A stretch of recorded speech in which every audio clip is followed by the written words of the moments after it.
하나님 중심적인 삶에 대해서 살펴보고 있는데, 하나님 중심적인 삶의 특징이 세 가지 있다고 그랬습니다. 첫 번째 무엇입니까? 하나님의 자원으로 사는 삶. 기억하시죠? 했어요, 우리. 하나님의 내 자원이 아니라 하나님의 자원으로 사는 삶. 성경은 처음부터 끝까지 하나님 중심적인 삶을 우리에게 말씀하고 계십니다. 우리가 따라가야 할, 우리가 닮아야 할, 우리가 그렇게 살아야 할 예수님의 삶이 하나님 중심적인 삶이었어요. 할렐루야. 예, 우린 크리스천, 우린 작은 예수입니다. 작은 예수님처럼 따라 사는 삶을 사는 우리들이죠. 그런 하나님 중심적인 삶이 성경적인 삶이고, 그 하나님 중심적인 삶의 첫 번째 특징이 하나님의 자원으로 살아갑니다. 우리의 자원이 아니라 하나님의 자원으로. 그리고 두 번째는 무엇입니까? 하나님의 목적을 위한 삶을 삽니다. 내 목적이 아니라 하나님의 목적을 위해 살아가는 삶을 살아갑니다. 우리 다음 세대들 뿐만 아니라 어른들도 나이가 들어서도 그런 얘기를 하시는 분들을 간혹 봐요. 뭐냐 하면은 나는 아직도 내가 왜 살아야 되는지 모르겠어요. 나는 아직도 내가 무엇을 해야 되는지 모르겠어요. 이런 말들을 하시는 분들이 있는데, 그거는 자기 안에서 삶의 목적을 찾기 때문에 그래요. 목적이 이끄는 삶, 니고레 목사님이 쓰신 세계적인 베스트셀러죠. 그 목적이 이끄는 삶 첫 번째 챕터가 그것을 자신의 삶의 목적을 찾을 때에 자기 자신에게 보면 안 된다고 이야기하잖아요. 그러니까 발명품이 스스로 자신에게 나는 무엇 하는 거지? 그러니까 무엇을 위해서 발명된 물건이지? 나의 용도는 무엇이지? 스스로에게 질문하는 것이 아니라 그 발명가에게.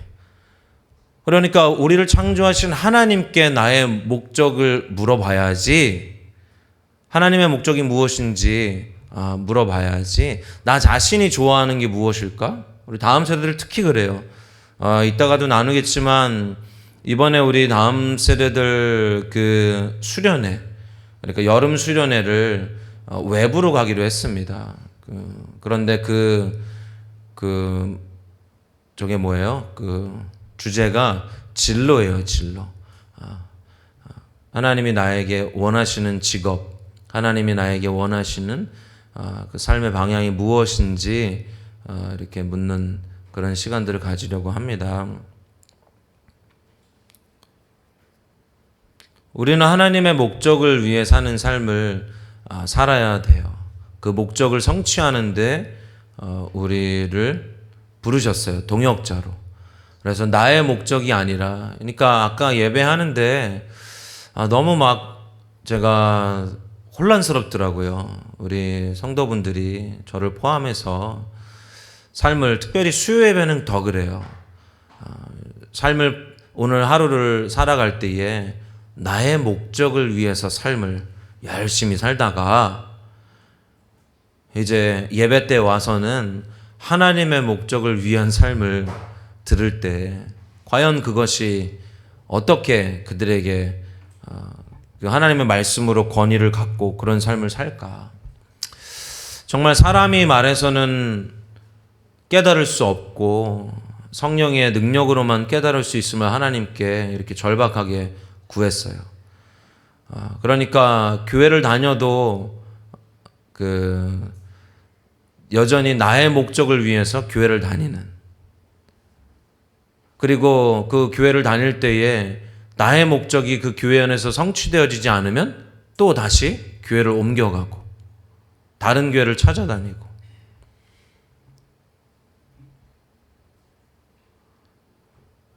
이것이 지금 우리나라 가운데 우리 대한민국의 교회가 무너지는 현실의 모습 중에 하나잖아요.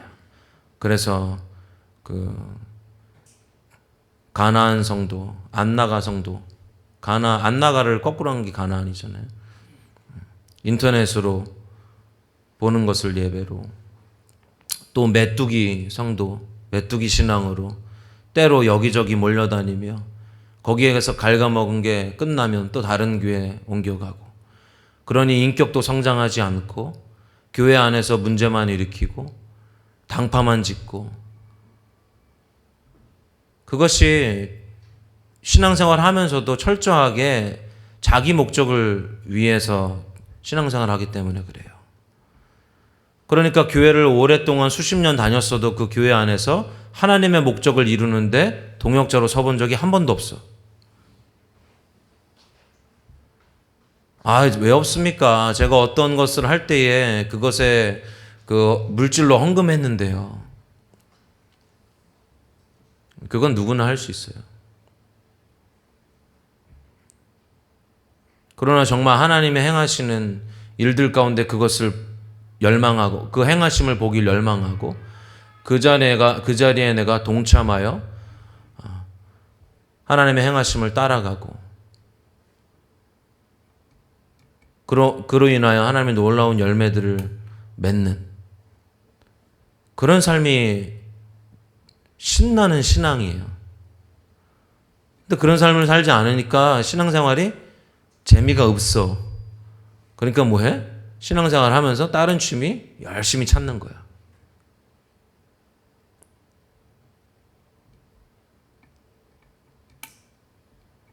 그렇게 분주하게 살다가 예배 나와. 예배 나와서 이야기들을 들을 때에는 그냥 머릿속에는 이해는 되지만 삶에 적용이 안 돼. 왜냐하면요, 삶에 적용이 되려면요 깊이 생각해야 되거든요.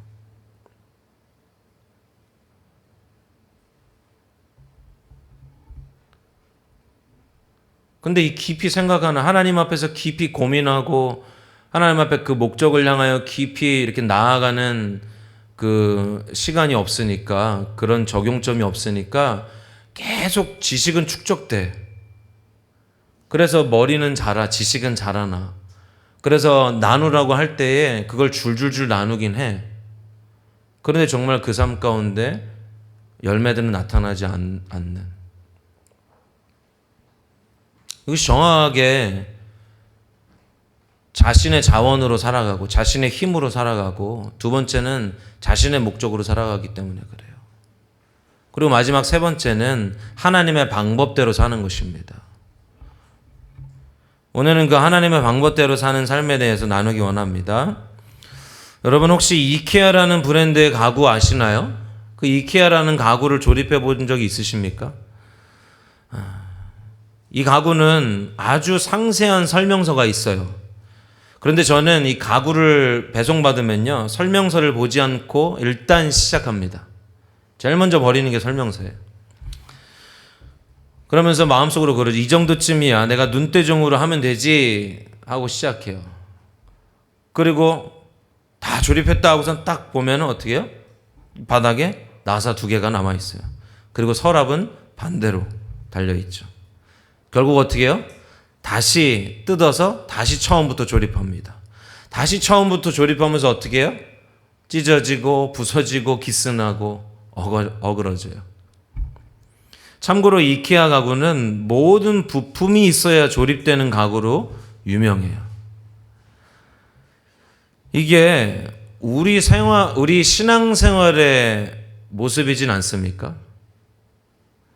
하나님께서 분명히 방법을 주셨는데 그 방법을 말씀하시는데 우리는 하나님께 물어보지 않고 하나님의 의도와 목적에는 관심도 없이 내가 알아서 하면 되지 하고 살다가 나중에 실패하고 넘어져서 그것을 수습하느라 배로 힘든 경우가 얼마나 많습니까?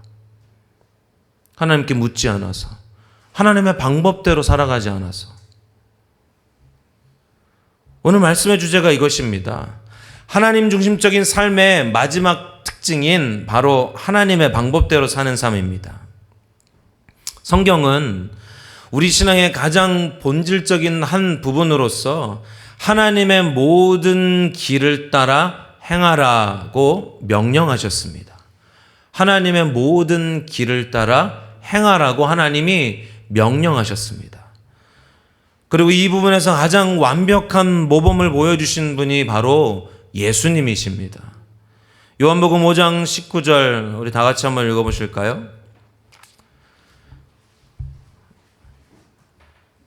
시작. 그러므로 예수께서 저희에게 이르시되 내가 진실로 진실로 너희에게 이르노니 아버지 하시는 일을 보지 않고는 아무것도 스스로 할 수 없나니 아버지께서 행하시는 그것을 아들도 그와 같이 행하느니라. 아멘. 예수님은요, 사역하시면서 내 생각에는 이렇게 하는 게 더 좋을 것 같은데요, 하신 적이 단 한 번도 없으십니다. 예수님은 항상 아버지 하나님의 행하심을 보고 그대로 따라 사셨습니다. 이것이 하나님의 방법대로 사는 삶의 핵심입니다. 이렇게 하나님의 방법을 따라 살기 위해서는 우리에게 가장 필요한 것이 바로 하나님께 물어보는 것입니다. 하나님께 물어보는 것에 챔피언을 꼽으라고 하면 아마 단연 다윗일 것입니다. 그는 매사에 자기 판단과 지혜를 의지하지 않고 하나님께 물었습니다. 그것이 그의 기본값이었습니다. 그러니까 그가 늘 처음에 시작한 그 기본이 물어보는 거였다는 거예요. 누구에게? 하나님에게. 여러분들의 기본값은 무엇입니까? 부정입니까? 어떤 일이 일어났을 때 항상 그것을 부정적으로 바라보십니까? 비판입니까? 아니면 묻고 따지지도 않고 그냥 있는 대로 살아가는 것입니까? 여러분의 기본값은 무엇입니까?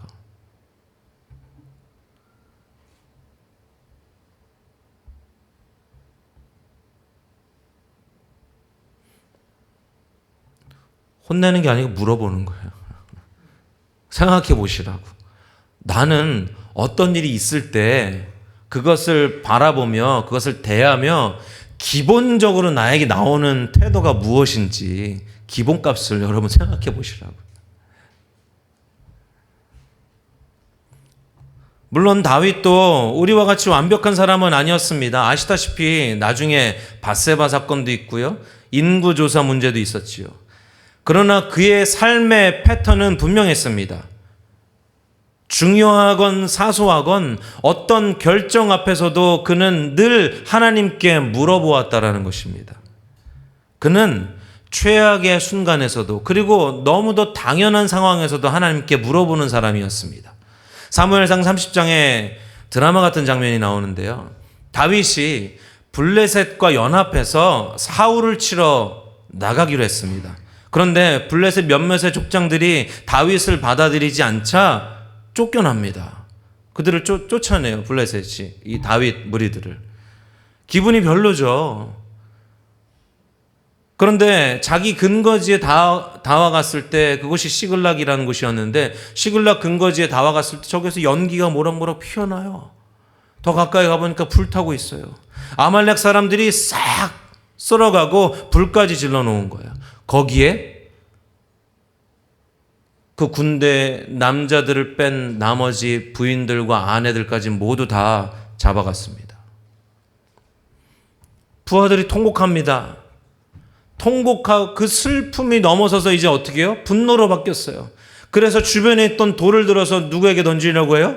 다윗에게 던지려고 해요. 다윗을 치려고 해요. 여러분들이 지금 이 다윗의 상황이라면 어떻게 하시겠습니까? 저는 당연히 하나님께 묻고 쫓아가죠. 이러시려고 그랬죠. 다 아니까 성경 얘기를. 저 같은 벌써 돌 들기 전에 걔네가 울기 전에 쫓아가 있어요. 부하들이 뭐야 했을 때 저는 벌써 쫓아가서 막 구출하려고 했을 것 같아요. 내 자원으로. 아니면 부하들을 피해 돌 들고 나를 치려고 하는 부하들을 피해 잽싸게 도망갔을 것 같아요. 일단 피하고 보자. 아니면은 부하들하고 맞서서 싸우려고 어디 감히 나를 치려고 그래 해보자. 우리 너도 죽고 나도 죽자. 우리 다 죽자 하면서 막 이판사판 싸우려고 했을 것 같아요. 그런데 다윗은 다릅니다. 사무엘상 30장 6절에 보면요, 백성들이 자녀들 때문에 마음이 슬퍼서 다윗을 돌로 치자 하니 다윗이 크게 다급하였으나 그의 하나님 여호와를 힘입고 용기를 얻었더라. 그는 그 다급한 순간에서도 하나님을 의지함으로 용기를 얻어요. 그러니까 정신이 번쩍 들었다는 거예요. 이게 우리의 기본값이어야 돼요. 어떤 상황과 환경 가운데, 어려움 가운데 우리가 직면했을 때 그때 우리는 선하신 하나님을 기억해야 돼요. 거기에서 나의 의지하는 게 나타나요. 정말 선하신 하나님을 의지했던 사람들은 선하신 하나님의 계획을 의지해요. 선하신 하나님의 행하심을 의지해서 용기를 얻어요. 그리고 그는 에봇을 가져오기 위해서 의지하는 하나님께 물어봅니다. 에봇이 무엇입니까? 제사장이 입는 가운이에요. 생각해 보십시오. 지금 불타고 있어요. 부하들은 자신을 치려고 그래요. 지금 자식과 아내는 잡혀갔어요. 그런 상황 가운데 예배드리는 옷을 입고 있다라는 거예요. 예배자죠, 예배자. 그런 상황 가운데, 그러니까 우리가 하나님 앞에 분주함을 회개해야 돼요. 예배 딱 정각에 들어와 앉고 예배 전까지 시시콜콜한 이야기 나누고,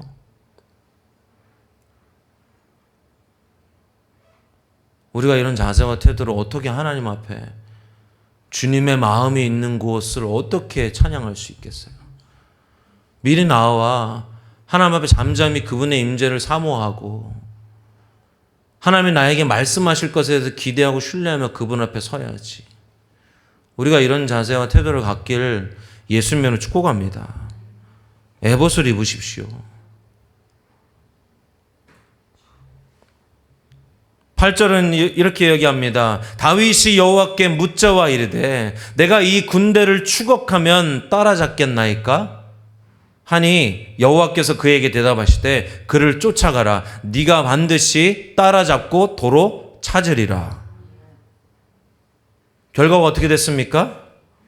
그가 하나님께 묻고 하나님 말씀하신 대로 그들을 따라갔을 때 결과가 어떻게 됐습니까? 하나님 말씀대로 다 찾아옵니다. 한 명도 빠짐없이. 중요한 것은 이것입니다. 다윗이 하나님께 물은 것은 상황이 좋고 여유 있을 때만이 아니었습니다. 그리고 무엇인가 아리송해 이것을 갈지 말지 고민하는 상황이 아니에요. 이 상황은 지금 누가 봐도 쫓아가야 되는 상황이잖아요. 누가 봐도. 심지어 부하들이 자기를 죽이려고 하는 그 최악의 순간에서도 그는 하나님의 임재 앞에 머물며 하나님 앞에 예배로 나아갑니다. 그리고 하나님께 묻고 하나님의 방법을 따릅니다. 그리고 그는 하나님의 말씀대로 모두 다 찾아오게 되죠. 이것이 하나님을 의지하며 하나님께 물었을 때, 그리고 하나님의 방법으로 했을 때 얻게 되는 놀라운 은혜예요. 우리의 방법이 아니라.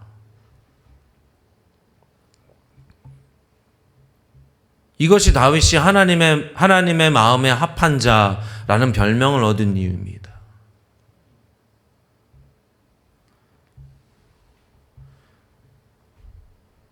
그런데 이런 다윗도 한 번은 물어보지 않아서 크게 실패하는 일이 있었죠. 역대상 13장에 보면 다윗이 하나님의 언약궤를 예루살렘으로 가져오기로 했습니다. 온 백성이 다 나왔습니다. 다윗의 아이디어는 너무도 좋았습니다. 멋진 수레를 만들고 안정적으로 힘 좋은 소 2마리가 그 수레를 끌게 했습니다. 그리고 수많은 악기 연주자들과 찬양팀을 맨 앞에 세우고 이제 힘차게 찬양하며 행진을 시작했습니다. 그때 사람들은 환호했죠. 하나님의 언약궤가 들어온다. 드디어 우리는 승리하는구나. 그런데 소들이 사람들의 환호와 그 악기 연주에 놀라 펄쩍 뜁니다. 그래서 언약궤가 흔들렸어요. 그 순간 우서라는 다윗의 부하가 반사적으로 손을 내밀어서 언약궤를 잡았죠. 어떻게 됐습니까? 그의 선한 의도였음에도 불구하고 당연히 좋은 마음에서 한 행동이었음에도 불구하고 하나님께서 그 자리에서 우사를 죽이셨습니다. 그 순간 모든 것이 멈췄습니다. 정적이 흐릅니다. 그 축제 같았던 분위기가. 모든 것이 완벽해 보였던 계획들이 하나님 스탑시키신 거죠. 멈추신 거죠.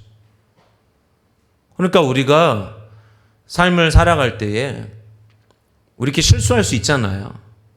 내가 보기에 완벽한 계획들로 그 일들을 추진할 수 있잖아요. 그때 하나님의 사람들은 하나님이 탁 스탑시키실 때, 하나님이 멈추실 때 멈출 줄 알아야 돼요. 물론 다윗은 화가 났습니다. 정말 당황스러웠습니다. 분명히 좋은 마음으로 한 일이었는데 왜 이런 일이 생긴 것일까? 그리고 얼마 후 다윗은 깨닫습니다. 하나님의 언약궤는 동물이 끄는 수레로 나르는 것이 아니라 레위인들이 직접 어깨에 메고 나르도록 하나님께서 정해두신 방법이 있었다라는 거죠. 그러나 그보다 더 근본적인 문제가 무엇이었냐 하면 역대상 15장 13절에 전에는 너희가 매지 아니하였으므로 우리 하나님 여호와께서 우리를 충돌하셨나니 이는 우리가 규례대로 저에게 구하지 아니하였습니다.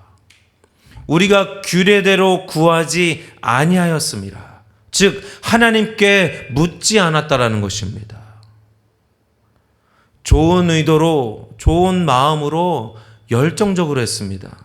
그러나 하나님의 방법을 먼저 묻지 않았고 하나님은 이 부분을 그냥 지나치지 않으셨던 것입니다. 이것이 하나님의 사람들 가운데 간섭하시는 거예요. 물어야 돼요, 우리는 하나님께.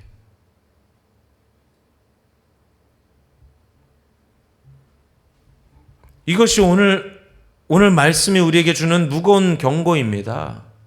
방향이 맞아도, 우리가 보기엔 방향이 선해도, 우리가 보기엔 방향이 완벽해도 하나님의 방법이 아니면 하나님이 기뻐하시지 않으신다라는 것.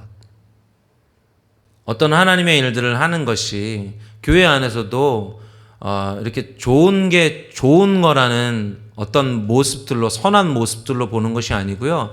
하나님의 방법이 무엇인지를 우리는 구해야 된다는 걸 말씀드리는 거예요. 그리고 그것이 하나님의 방법이 아니라면, 그것이 아름다운 하나님의 열매들을 맺고 있지 않다면 우리는 과감히 멈춰야 합니다. 하지 말아야 돼요. 인본주의적인 것은. 이해되십니까? 여러분 이해하실 거라 믿어요. 오래전 한 작은 교단에서 평생을 아프리카 선교사로 섬긴 부부의 얘기를 들은 적이 있어요. 그분들은 30년을 아프리카 오지에서 보내셨습니다. 30년을. 자녀들은 한국에 두고 부인과 단둘이 그 땅에서 사셨는데요. 그 선교지에는 전기도 들어오지 않는 오지였어요. 언어도 어려웠고 성과라고 불릴 만한 것이 10년 동안 거의 없었습니다. 그러다가 후원교회에서 연락이 왔습니다. 선교사님, 이제 좀 다른 방법을 써보시는 게 어떻겠습니까? 더 큰 도시로 나오시면 훨씬 효과적으로 사역하실 수 있을 것 같습니다. 합리적인 제안이죠. 효율적인 방법이었습니다. 그것이. 그분들은 그것을 듣고 기도했다 그래요. 오랜 시간 기도한 후에 후원교회에 답장을 보냈습니다. 저도 때로 그런 생각이 듭니다. 그런데 하나님께서 저를 여기에 두셨습니다. 저는 여기를 떠나라는 말씀을 아직 듣지 못했습니다. 그래서 여기 있겠습니다. 20년이 덜렀습니다. 그분이 병으로 한국에 돌아와 임종을 앞두고 자녀들에게 이렇게 말씀하셨다고 해요. 나는 특별히 잘한 것이 없다. 다만 하나님이 가라고 하신 곳에 있었고 하나님이 기다리라고 하실 때 기다렸다. 그게 전부였다. 자녀들이 물었답니다. 아버지, 후회는 없으세요? 그분이 웃으며 말하길, 내 방법대로 했으면 진작에 도시에 가서 쉽게 사역했을 거야. 그런데 그랬다면 아마 하나님의 행하심이 아닌 내 방법대로 사역을 했겠지. 그때 누군가 병실 문을 두드리며 들어왔습니다. 이분들이 사역했던 그 아프리카 오지 마을에서 배를 타고 비행기를 타고 온 사람들이었어요. 그 마을 출신으로 목사가 된 청년, 전 재산을 교회 팔아서 교회를 세운 집사, 성경학교를 운영하는 여성들이 그 병실 앞에 서 있었대요. 하나님의 방법은 때로 비효율적으로 보입니다.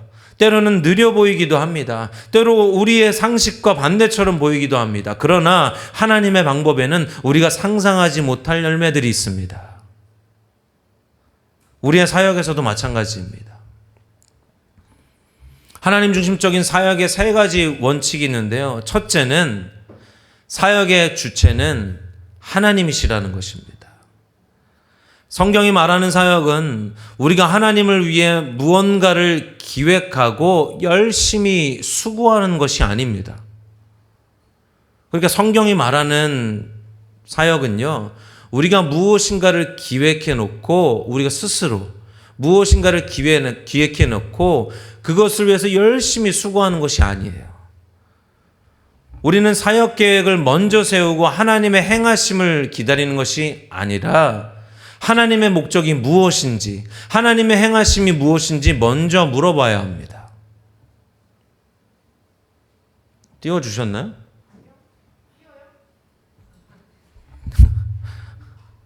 아까 정했잖아. 그러니까 우리가 먼저 사역을 정해놓고 하나님 이거 행하십시오. 하나님 이거 일하십시오. 그래서 제가 여기 처음 왔을 때 한 나이 드신 장로님이 저에게 오셔서 요람 없어? 요람? 교회 요람? 1년 계획 없어? 뭐 교회 그것도 없어. 뭐 교회에 십자가도 없어. 간판이 저게 뭐야? 여기 십자가 안 달아? 뭐 이런 것들만 말씀하시는 거예요. 여러분 기억하십시오. 본질에서 떠나면 비본질적인 거에 집착해요. 그렇게 돼 있어요. 여러분들도 잘 점검하셔야 돼요. 우리 안 목사가 본질적인 거 안 참고 하나님 알려고 안 하고 자꾸 교회에 뭐 외관 신경 쓰고 뭐 프로그램 진행하려고 그러고 뭐 이런다 그러면 기도 많이 하십시오. 저에게 권면해 주세요. 목사님 정신 차리소서. 우리는 하나님의 행하심이 하나님의 목적이 무엇인지 먼저 구해야 된다는 우리 사역에 있어서. 띄워줬어요? 이번에 제가 그런 놀라운 간증을 경험했어요. 은혜를. 뭐냐 하면은 우리 다음 세대들 수련회에 대해서 고민했어요. 하나님께 묻고 구했어요. 무엇일까? 항상 하나님이 주제를 주셨는데 이번에는 무엇일까? 그런데 하나님 명확하게 이 아이들의 진로에 대해서 말씀하시는 것 같더라고요. 그래서 그 진로에 대해서 찾아봤어요. 며칠간은 그냥 뒀었어요. 몇 주간은. 그냥 하나님께 묻고 구하기만 했어요. 진로. 이 아이들의 이제 직업이라든지 삶의 방향성이 어떻게 가야 하는지, 이제 적성은 어떻게, 하나님이 주신 그 달란트들을 어떻게 찾아가야 하는지에 대해서 이렇게 하나님께 고민했었는데, 그러면서 이렇게 몇 주간이 흐르고 있다가 하루는 책상에 이렇게 앉아 있는데 하나님이 그런 마음을 강력하게 주시더라고요. 그럼 그거를 찾아보는. 그리고 저는 그럴 때 하나님이 키워드를 주세요. 검색도 여러분 잘하려면 키워드를 입력을 잘해야 되거든요. 그래야 정확하게 검색할 수 있어요. 근데 하나님이 주셨어요. 저는 신뢰해요. 그래서 그런 키워드를 가지고 검색했는데 두 곳이 나왔어요. 첫 번째는 서울에서 하는 그 서울 진로 직업 박람회예요. 나중에 이제 제가 다 홍보 영상 보여드릴 거예요. 전교인들한테. 거기를 보여주셨더라고요. 근데 너무 좋더라고요. 일단은 그걸 하는 보여주셨어요. 날짜 이런 거는 저는 고민도 안 하고 일단 그 부분을 보고 이렇게 한쪽에 올려놨어요. 하나님께 올려놓고 또 기도했어요. 하나님 또 원하시는 게 우리가 이것은 그 비기독교적이잖아요. 이것은 서울시에서 주최하는 청소년 진로 그 체험이거든요. 그리고 아이들이 가가지고 거기서 몇백 개의 부스가 있어요. 그 체험 부스들은 이미 선정을 하는 오디션은 이전에 보았고 26년 초반에 보고 최근에 선정된 그 그 직업군 그리고 거기에 전문 강사들이 배치돼서 아이들을 1대1로 이제 그 상담해 주는 그런 부스들도 마련해서 이제 그런데 너무 좋은 프로그램이에요. 그런데 이게 비기독교적이잖아요. 기독교적인 관점으로 볼 수는 없어요. 많은 직업들을 체험할 수는 있겠지만 하나님 앞에 기도했을 때 하나님이 또 어떤 키워드를 주시고 그래서 검색했을 때 한국에서 하는 위 미션이라고 하는 그 진로 그 캠프가 있더라고요. 먼저는 1차 캠프는 워십 캠프를 하고 예배 캠프를 하고 두 번째는 진로 캠프를 하더라고요. 그 다음에 세 번째 3차 캠프도 있는데 그 진로 캠프에만 2박 3일을 우리가 참여할 수 있는 거예요.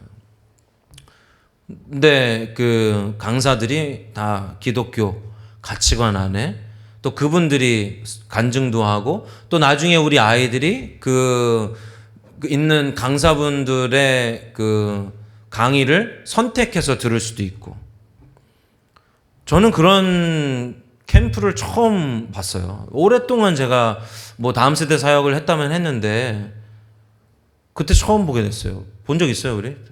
목자매?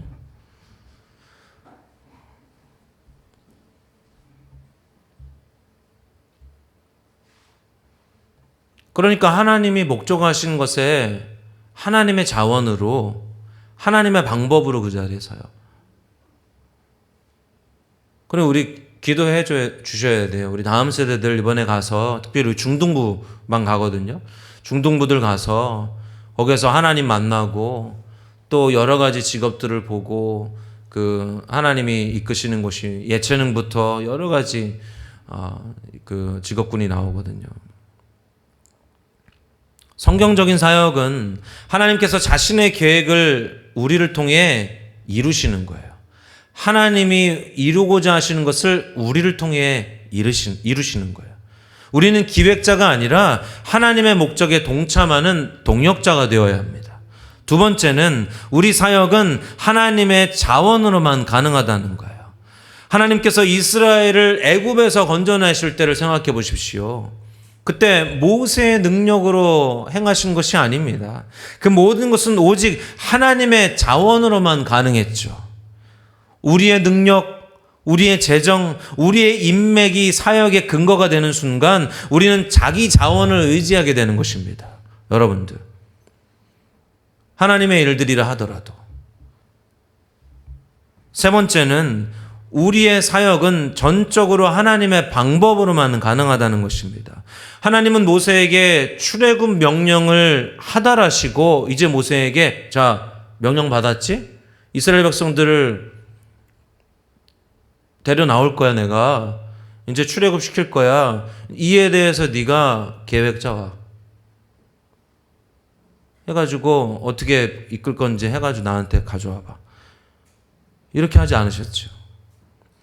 모세의 생각이 아닌 철저하게 하나님의 구체적인 방법을 제시해 주셨습니다. 생각해 보십시오. 10가지 재앙이 일어날 일, 재앙이 어떤 내용인지도 말씀해 주시고 그 재앙이 일어났을 때 전과 후의 바로의 모습도 말씀해 주셨어요. 지팡이를 드는 것, 바다를 향해 손을 내미는 것, 반석을 치는 것, 세세하게 하나님의 방법을 말씀해 주셨습니다. 하나님이 이렇게 우리에게 말씀해 주세요. 만약 모세가 그 방법을 따르지 않았다면 어땠을까요? 어떤 일도 이루어지지 않았을 것입니다. 여호수아의 가나안 정복도 마찬가지입니다. 여리고성을 앞에 두고 하나님은 7일 동안 돌아라. 마지막 날에 7바퀴를 돌고 나팔을 불어라 하셨습니다. 군사작전으로는 형편없는 방법이었죠. 군사작전으로는. 그러나 중요한 것은 하나님의 방법을 따랐을 때 여리고성이 무너졌다라는 거예요. 우리가 보기에는 비합리적이고 우리가 보기에는 마땅하지 않은 것이라 할지라도. 말씀 마칩니다. 우리의 참다운 신앙은요, 처음부터 끝까지 하나님 중심적인 삶입니다. 하나님 중심적인 삶은 단순히 교회를 열심히 다니는 삶이 아닙니다. 그것은 하나님의 목적을 위해 하나님의 자원으로 하나님의 방법으로 살아가는 삶을 의미합니다. 여러분 기억하십시오. 하나님 중심적인 삶이 뭐라고요? 하나님의 자원으로 하나님의 목적을 위해 하나님의 방법으로 살아가는 것. 오늘 다윗의 이야기에서 우리가 배우는 것이, 그것은 하나님께 뭔가 아리송할 때만 하나님께 묻는 게 아닙니다. 어떻게 할지 모를 때만 하나님께 묻는 게 아닙니다. 다윗은 재산과 아내, 자녀를 모두 빼앗기고 부하들까지도 자신을 죽이려 할 때 그들을 아말렉 족속을 쫓아가야 함이 마땅한 순간에도 하나님께 멈춰서 물었습니다. 반대로 언약궤 사건은 말해줍니다. 좋은 의도만으로는 부족하다고, 하나님의 방법을 묻지 않으면 선한 마음도 비극이 될 수 있다고. 지금 여러분의 삶에 중요한 결정이 있으십니까? 우리는 날마다 그 결정 속에 살아가죠. 이케아 가구를 만들듯 제작자가 만들어 놓은 방법을 먼저 따르시길 예수님의 축복합니다. 나중에 내 방식대로 만들어서 나중에 다시 뜯어서 다시 하느냐 상처받는 것보다 처음부터 하나님께 물어보는 것이 훨씬 낫습니다. 하나님은 오늘도 우리에게 말씀하십니다. 너는 내게 부르짖으라. 내가 내게 응답하겠고 내가 알지 못하는 크고 은밀한 일을 내게 보이리라. 하나님께 묻고 행하시길 예수님은 축복합니다. 하나님의 방법은 언제나 더 깊습니다. 더 안전합니다. 더 선하십니다. 우리가 그분께 물을 때 하나님은 반드시 응답하십니다. 오늘 이 시간 우리 모두 다시 한번 결단하시길 바랍니다. 내 방법이 아니라 하나님의 방법대로 살겠습니다. 하나님 중심적인 삶으로 돌아가겠습니다. 교회만 열심히 나오는 것이 하나님 중심적인 삶이 아니라 내 삶 가운데 하나님의 자원으로 하나님의 목적을 위해 하나님의 방법으로 살아가기로 이 시간 결단합니다. 여러분 그렇게 하나님 앞에 고백하시는 그런 시간 되시겠으면 축복합니다. 우리 잠깐 기도하죠.